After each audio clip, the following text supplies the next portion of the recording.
So following on from our last video, which was looking at prehab and placement, we're going to look at now the placement of the electrodes for post-surgical, or if we're looking further down along the line in our rehab process. Now for Richard's condition, he had a tear which was at the cuff, so at the socket area where the tendon of the bicep was starting to pull off.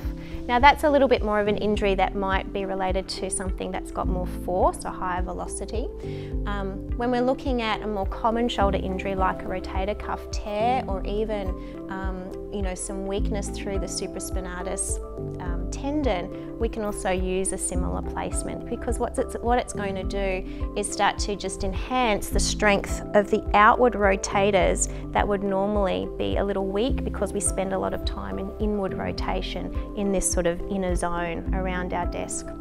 So we're going to look at that placement now, and the main difference is we haven't got the placement sort of really around the deltoids here. We're just mostly going for supraspinatus and upper trap, and then we're going for the outward rotators. So we're going to use the upper trapezius and the supraspinatus region with the first electrode, and then we're also going to go to the back and use the external rotator. So if you bring your arm at a right angle with the elbow bent, just go to do a little outward rotation. So we're going to target the muscles that sit on the back of the shoulder blade, which for most people that sort of have a desk job will tend to be a little weak. So we just can see that on Richard there.